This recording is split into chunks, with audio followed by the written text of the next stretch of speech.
Hello बच्चों, चलिए प्रश्न को समझते हैं। किसी द्रव की पृष्ठ ऊर्जा की व्याख्या कीजिए। द्रव की मुक्त पृष्ठ के क्षेत्रफल प्रसार में किए गए कार्य का व्यंजक प्राप्त कीजिए।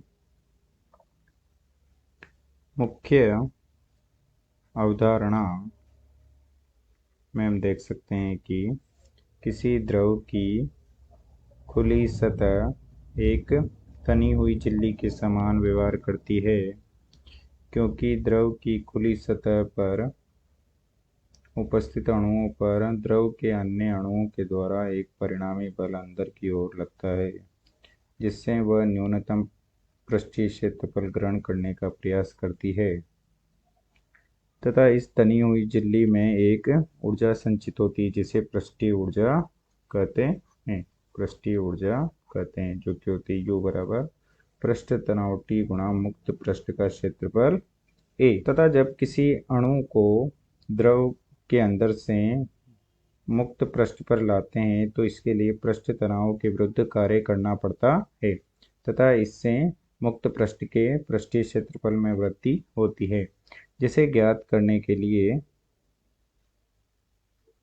एक फ्रेम ABCD लेते हैं।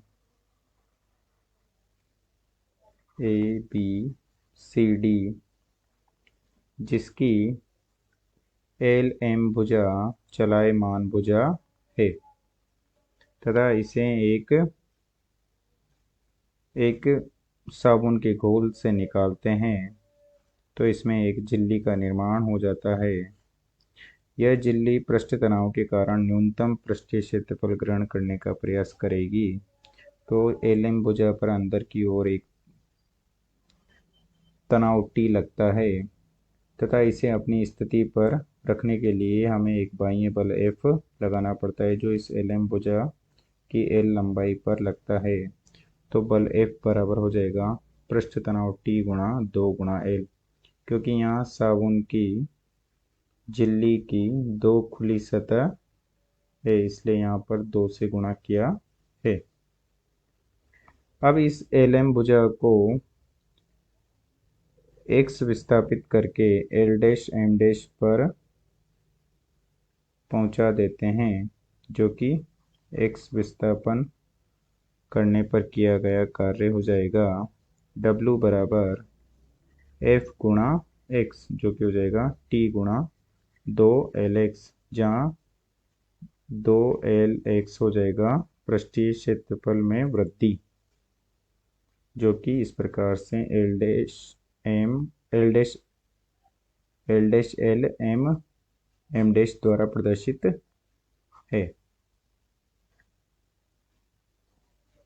इस प्रकार से ये पृष्ठीय क्षेत्रफल में वृद्धि को प्रदर्शित करता है, जो कि किया गया कार्य T गुणा डेल्टा A है।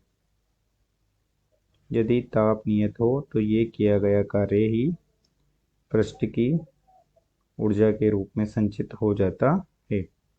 नियत ताप पर ये किया गया कार्य पृष्ठ की ऊर्जा के रूप में संचित हो जाता है। अतः दिए गए प्रश्न के लिए हमने व्यंजक प्राप्त कर लिया है। आशा करते हैं आपको समझ में आया होगा। धन्यवाद।